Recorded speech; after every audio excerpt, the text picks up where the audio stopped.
कुछ कहानियाँ लिखी जाती हैं, वक़्त के साथ-साथ धुंधली हो जाती, लेकिन कुछ कहानियाँ दिलों पर राज करती हैं। ऐसे एक सादा औरत फूलन देवी डाकू बनती है। क्या थी इसके पीछे वो कहानी जिसके लिए वो फूलन देवी डाकू बनी? इसका बचपन दहाई गुर्बत में। कुछ अल्फाज लिखने के लिए आसान होते हैं, लेकिन बोलने के लिए उतने ही ज़्यादा मुश्किल।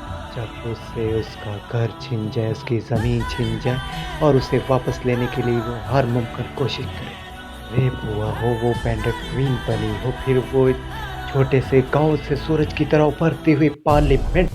उसकी शादी बचपन में ही उससे 40 साल बड़े जगीरदार से कर की तरफ से भी पूरा सलूक। वो जान चुकी थी ये दुनिया कमज़ोरों के लिए नहीं है। इस दुनिया में जीना है तो ताकतवर बनना है। लोग कामयाबी हासिल करने के लिए अपनी ज़िंदगी दांव पे लगा देते। इसी कामयाबी के लिए उसने रुख विक्रम मल्लाह डाकुओं के सरदार की तरफ किया। विक्रम मल्लाह सिर्फ एक ही बात करता है कि एक कत्ल करोगे तो उसके खून की सज़ा में तुम्हें फांसी चढ़ा दिया जाएगा। अगर 20 कत्ल करो, इसकी भी सज़ा उतनी मिलेगी। उसको ये बात बहुत अच्छे से समझ आ गई। उसने बहुत जल्द विक्रम मल्लाह की ये बात सीरियसली और इसको हकीकत में बदल दिया।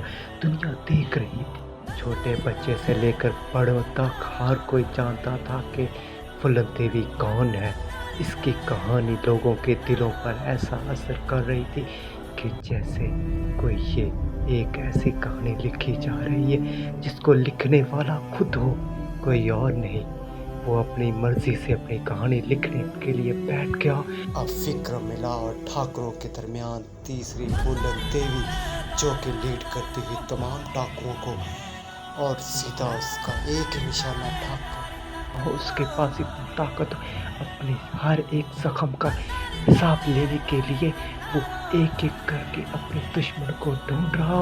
उसकी आंखों में सिर्फ और सिर्फ बदला बदला। कोई भी उसकी आंखों में आंख मिलाने के लिए तैयार नहीं। वो ठाकुर जो कि खुद को एक बहुत बड़े महान समझते थे, वो भी छुपने के लिए दर बदर भाग रहे थे, लेकिन उन्हें छुपने के लिए कोई जगह नहीं मिल रही थी।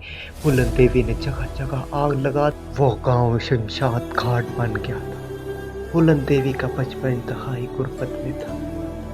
तब से हम देखते हैं कि फूलन देवी को ये बात पता थी कि एक गरीब कैसे जीता है। एक तरफ सूरज की आग, दूसरी तरफ फूलन देवी की जलाई हुई आग। कहीं पर भी किसी को भी जीने का हक नहीं। एक तरफ फूलन देवी की आंखों में वो इंतकाम की आग है, तो दूसरी तरफ उसके हाथ से लगाई हुई आग। जगह जगह पे शमशान घाट बना दिया। दुश्मन सोच नहीं सकता था कि एक मासूम औरत कैसे पूरी दुनिया को आग लगाने के लिए तैयार हो जाए। दुश्मन कांप रहे थे। उसकी कहानी ये लिखी जा रही थी कि एक औरत कैसे एक औरत दुनिया से मुकाबला करे तो वो दुनिया की महान हस्ती हो सकती है। अब हुकूमत एक्शन में आ गई और उसने चुन चुन के डाकुओं का ताक़ब किया। ऐसे हालात को देखते हुए फूलन देवी ने हथियार डाल दी और कुछ शर्तें रखी, और हुकूमत उसकी शर्तें मानने पे मजबूर हो गई। फूलन देवी कैद में थी, लेकिन उसने अपनी पाक की तालीम भी मुकम्मल करके दुनिया को ये दिखा दिया कि एक औरत कैसे वक्त के साथ साथ खुद को बदल सकती है। कैसे वो डाकू थी, अब वो इनकलाबी लीडर, और वो दुनिया के लिए हमेशा जिंदा रहेगी। दुनिया उसे याद रखेगी। कुछ लोग ऐसे जो उसके लिए हमेशा मरने के लिए तैयार थे, क्योंकि वो लोगों की मदद करती थी। एक मसीहा थी जिससे लोग हमेशा अपने दिलों में जिंदा रखते हैं। फूलन देवी लोगों की मदद किया करती थी, और यही वजह थी कि लोगों में उसके लिए इतनी इज्जत और मोहब्बत थी कि लोग उसके मरने के बाद भी उसे याद रखते हैं। लोगों के दिलों में वो एक इनकलाबी लीडर, एक हीरो के नाम पे बनने वाली ये मूवी पेंडेंट क्वीन, जो कि लोगों के लिए सबसे ज़्यादा पसंदीदा है।